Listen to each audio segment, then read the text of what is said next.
Call the regular committee of the whole meeting to order. Let the record reflect it is Tuesday, July 7th, 2020 at 6:08 PM. This meeting is being conducted pursuant to the Governor Pritzker's Disaster Proclamation, Public Act 101-0640, which amends requirements of the meetings due to COVID-19 pandemic. Pursuant to the same, the village board finds that it would be impractical to conduct an in-person meeting with all members. I would ask at this time that the elected officials confirm that they can hear one another. Trustee Berg. Yes. Trustee Brady. Yes. Trustee Brennan. Yes. Trustee Galante. Yes. Trustee Mueller. Yes. Mayor Vandenberg. No Vandenberg. All the materials for the meeting are available on the village's website, and we recommend the members of the public follow the agenda as posted.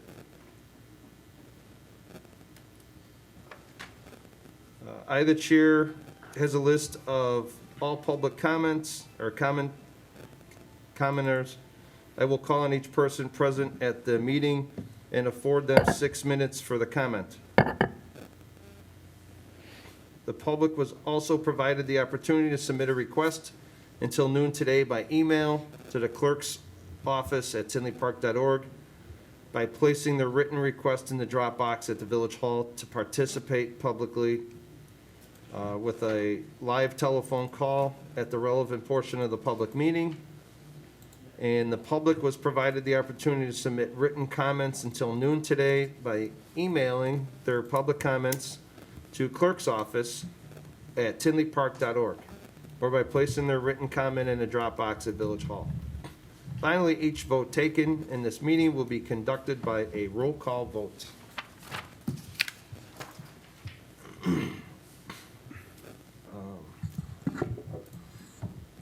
Laura, could you please call the roll? Trustee Berg, Here. Trustee Brady, Here. Trustee Brennan, Here. Trustee Galante, Here. Trustee Glatz, Present. Trustee Mueller, Here. President Vandenberg. Thank you. Item 2, consider approval of the minutes of the special meeting of the whole held on June 16th. I'll make that motion. Do I have a second? Second. Trustee Berg, I'll second. Thank you, Cindy. Madam, or Laura, could you please call the roll? Trustee Berg, Yes. Trustee Brady, Yes. Trustee Brennan, Yes. Trustee Galante, Yes. Trustee Glatz, Yes, Trustee Mueller, Yes. motion carries. Thank you, Laura. Item 3, discuss the Avenue Train Station Commercial Space RFQ. Priscilla, you gonna take that for us, please? Sure. Thank you, Trustee Glatz. So I just want to tell you all about the RFQ, the request for qualifications that we're putting out. The village is requesting qualifications from business owners interested in operating a cafe within the Tinley Park 80th Avenue commuter station.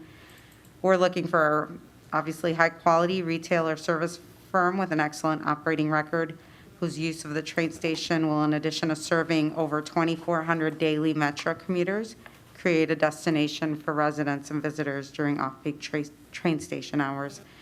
Business owners will be required to submit a business plan, which should include information on the owner's retail experience, proposed services offered, management background, operating budget, marketing plan, and proposed license agreement.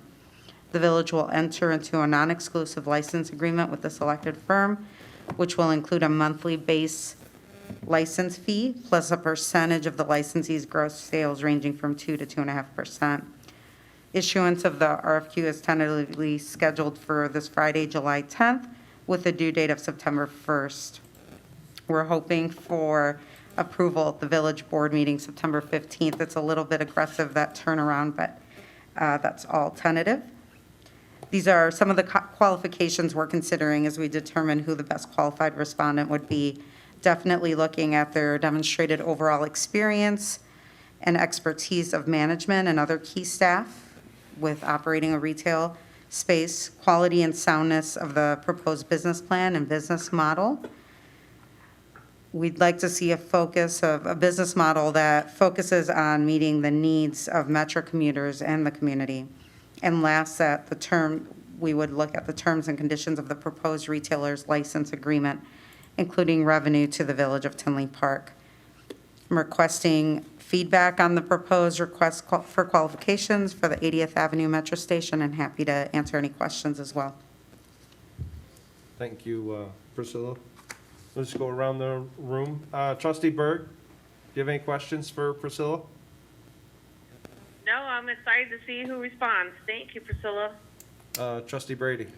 No, everything sounds good and in order. Trustee Brennan? Yes.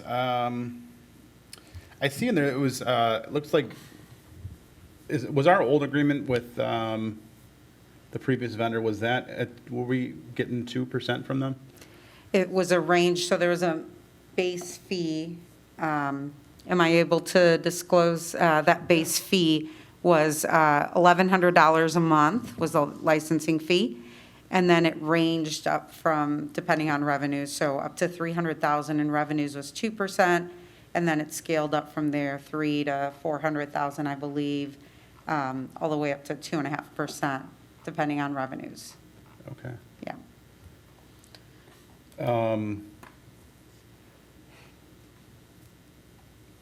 And is there any wiggle room that we would have on that to possibly scale that up even further to generate more revenue for the village, or would that will we be overreaching at that point? I do think there's wiggle room, and part of what we asked for in the RFQ is that they would propose what that would look like. I've looked at comparable space, looking at, even though it is a licensing agreement and not a lease agreement, I still looked at what does a typical restaurant pay for space. And most restaurants are, occupancy costs are 8 to 10% is the industry average. We're much lower than that, so I would propose that we increase at the very least that base licensing fee, because the percentage of revenues, if they do well, we do well. Right. And that goes up, scales up. But at the very least, and again, this agreement was done back in 2013, it's 2020. Of course, we have to take into account it's a COVID environment, and that brings other challenges, but definitely, to answer your question, there's definitely wiggle room, and that is up to negotiation. Yeah, we wrote this as an RFQ, so it would allow us, depending on the types of business that we, that are applying, and the types of revenues they're generating, that's why we wrote it as a monthly base fee plus a range of the sales from 2 to 2.5%. So there is flexibility, and I think we want that, just depending on the type of business generally. Okay.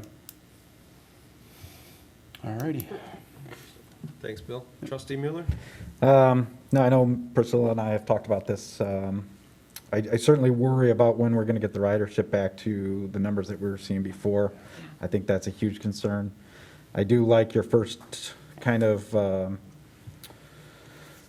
your point about how you're going to evaluate with the overall experience of the proposed retailer. I think it's going to be important that they find ways outside of ridership to bring revenue in there with a restaurant at night or catering or whatever that additional service is, just because I know these commuters come and go pretty quickly during the day and at night especially. So overall, love it. Hopeful that we get the respondents that we're looking for. Thank you. Thank you, Mike. Thanks, Priscilla, for the work on this. Okay. Mike? Yeah, we're going, you'll be after me. Where was I now? My only concern is, like Mike was mentioning, is a base fee, since the ridership is so low. I think anyone that goes in there is gonna struggle. So I guess we'll just see what happens with what comes back. Sure, I think when we get those back, we can take a look at that and see what they're proposing. I mean, we're asking them for projections for the location, and in my ideal world, this is someone who has a first location somewhere else and wants to open up a second location, knows what they're doing. That's why we say we're looking at their retail experience and propose overall experience and quality and soundness of their business plan. Within those projections, we ask for them to include that licensing fee. So, we're giving them the opportunity to propose what that base licensing fee is, and we can take a look at that and then decide. Great, thanks, Priscilla. Trustee Galante? Will they, this will be the same as like Cavallini's is, they'll have private events, I mean, it's their, they can lease it out however, or rent it out however they want. What did we collect from them in the past on, above the regular licensing fee, when they hit their threshold? For the previous location, I didn't bring those numbers with me, but we do have them. Yeah, we can. Yeah, Yeah, I mean, I'd just like to understand what kind of numbers they were doing Yeah. there. yeah. To understand that. Because they, Cavallini's does a really good business over there for private events. And hopefully, somebody else will come in there. And I understand during a COVID environment, there has to be some adjustments, but hopefully we won't base that on, how we're gonna lease this out. That should be something separate, what we're gonna do for them during this COVID, I would hope. That would be my suggestion. We have the revenue generated. I have that in an email, so I can certainly get that out. Thank you. Okay, if there's no other questions, so Dave, you want a motion to move it to the board, or is this just to discuss? This is just a motion to let us go out to bid, and obviously this will come back to you for discussion, approval on an actual lease agreement. Okay. You want a So roll- You want a roll call for it, or just a motion? What works? I think just a motion. I'll make that motion. I'll second it. All those in favor? Aye. Aye. Motion carried. Thanks, Bob. Aye. Thank you. Now, should we still do a roll call on it, even though? It was more of a direction roll. I don't think you need that. You're fine. Thanks. Thank you, Pat. Number 4, discuss adult use cannabis and dispensary business licensing. Hannah, are you going to take that? Yep, thanks, trustee Glatz. So far, the village staff has already discussed with the village board regarding the zoning and tax for adult use cannabis. So the last piece of the puzzle is really the creation of a business license fee.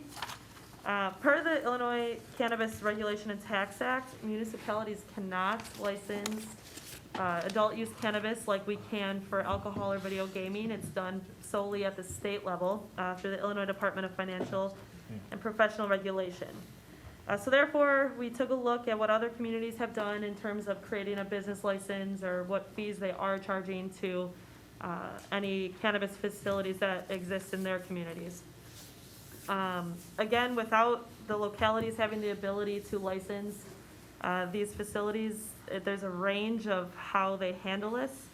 Some communities don't charge any business license fee, while some charge up to $5,000 plus. So that's really what we're looking for direction on is, despite the varying approaches, if we create a business license fee for the potential of a cannabis facility to come into town, how we would want to do so. Staff recommends anywhere between 2,000 plus the square footage, up to a range of 5,000, depending on how aggressive we would want to be. I would just add that at the state level, the application for a facility is $5,000, and the license itself is $60,000 for a 2-year term. So the state hits them pretty hard, again, which is why we need some direction on how the municipality would like to license them. Thanks, Hannah. I personally like the numbers in Mundelein and Peoria for the amount of revenue that they're probably going to be bringing in. I don't think that's much of a fee to ask for, or the 5,000. And the other thing is too is, do we have anything in here requiring any of these businesses to have some type of security or slash police in there? Because I think that's something that should be mandatory. Sure, so I don't believe that our ordinance, the way, on the zoning side, things are written, that it includes it right now. I do know that it's very common, it's a norm for these facilities to have a security officer of some sort present. So it's definitely something we can look into and include if council thinks it's appropriate, so. Okay, so after everyone talks, if it's, I'll just make a motion for it at the end, and then, Pat, you could check if it's a state requirement, we're covered. If it's not, I'd like to have it part of Tinley Park. Sure, I'm almost positive that all I the, can add to that if you like. It is a special use, and we have provided a provision in our proposed ordinance that requires enhancements, building enhancements such as security cameras and lighting, and anything else that the commission will require as part of the review for the special use. But Trustee Glass, we can certainly add guard if you'd like to in the ordinance, or you can make sure that it's done as part of the special use condition. All right, thanks, Paula. After everyone speaks, then we'll just see what everyone thinks. If everyone's for it, then we'll move forward with it. and then, I know the state application process, one of the major factors that the state looks at is a full-blown security plan. So those will be submitted to the state, and those will be public record, and they'll have to follow through on Okay. those as well. Thanks. Yeah, just, Trustee Brady? I agree. I just don't know if it's going to be, is it one of our police officers or a security? They're on their own. Yeah, okay. We have nothing to do with it. Okay. Yeah, sounds good to me.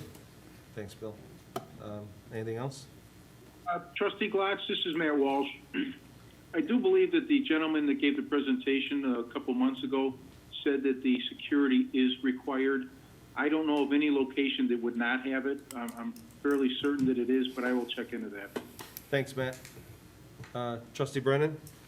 Yeah, I'd agree with Matt there. I think that the gentleman that did the presentation said that the security was definitely required. The only thing that I saw in the, I was happy to see that this is definitely going to be a standalone building, that's required. And the only thing I had a question on is it said 400 feet within 400 feet of the property line of a pre-existing public school, public or private nursery school, preschool, primary. I thought it was 1,000 feet. I thought that it was supposed to be 1,000 feet as far as the distance from those buildings. So, and it's on page 22. It says the facility may not be located within 400 feet, but maybe I could be wrong. I don't know if that's. So if someone can just double check on that. But I would also agree that, the higher the better for this type of business license. Since I was against this in the beginning, I'd, like to see the village get the most, maximize revenue if we could, so. Thanks, Bill. That's it, thank you. Trustee Mueller? Yeah, I definitely agree on the standalone building. I like the corridors that the Plan Commission decided on and the staff. I'm comfortable with the 2,000. I could see 3,500. I don't want to discourage this. I think we can adjust things as we see revenue numbers. But I'm comfortable going up to the 3,500, but I'd like to keep it low to begin. I know some of the municipalities had it where it started off low, and as the businesses grew, they were able to take more of a business license fee. So if we want to go higher, I'd say that we go that route rather than kind of getting them all at once when they're trying to get into our community. Thanks, Mike. And I think most of them are projecting $4 to $6 million. I understand. Go ahead, Pat.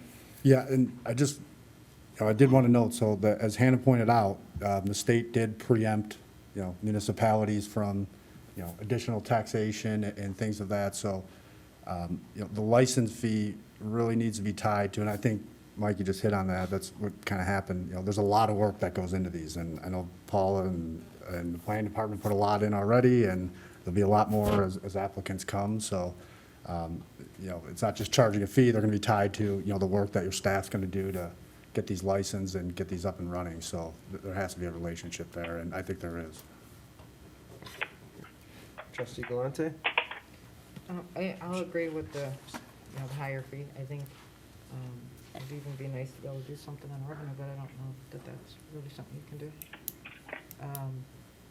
Did I, and I don't see it in here now, but I thought I saw something that this would be off of, you know, 159th Harlem, like all the major areas. Was that in here? I would defer to Paul. B2 and B3. It was Yeah. B2, So- B3, but it was Harlem, LaGrange, and 159th. 159th. It Yeah. could be. It's Yes. it's on page 22 as well. Okay, thank And- you. Otherwise, yeah, I thought it looks good. Trustee Berg, sorry, I skipped you, I'm sorry.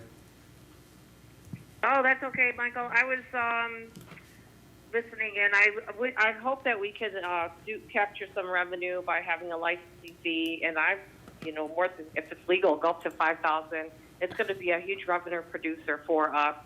And I think that the Joint Commission on Administrative Rules did put an obligation for the Illinois dispensaries to have security and a security plan and alarm systems and all kinds of. It's like 16 requirements that are needed. So, if it's possible, we should capture some of this revenue, like look at the gaming, how much the small portion of what we're getting to actually what the revenue is. So, if possible, I'm for it. Thanks, Cindy. Anyone else have anything they want to add again, or before I make? So I'll make a motion to have a fee of 5,000, and we'll double check about some type of security. And again, the reason the 5,000, like Pat said, there's so much time that Paula, her staff, and the attorneys have put into this that we will never get back. So for $5,000, I would think is nothing when you're going to bring in $6 million. So, do I have a second? I'll second the motion. Do I roll call it, or Yes. Yeah, we'll call it. can Just- you, just moving it to, to the board? Can you take a roll call, please? Trustee Berg? Yes. Trustee Brady? Yes. Trustee Brennan? Yes. Trustee Galante? Yes. Trustee Glatz? Yes. And Trustee Mueller? Yes.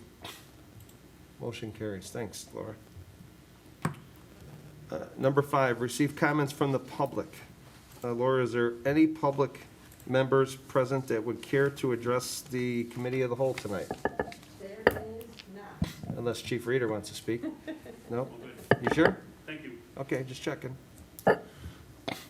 Were there any written public comments or requested to speak telephonically received for tonight? No, not for this meeting. All right, thank you. Let's see. I'll make a motion to adjourn the special committee of the whole at 6:31. I'll second the motion. Thank you. Bill, could you please call the roll, Laura? Sure. Trustee Berg? Yes. Trustee Brady? Yes. Trustee Brennan? Yes. Trustee Galante? Yes. Trustee Glatz? Yes? Trustee Mueller? Yes. Motion carries. We are adjourned at 6:31, Laura.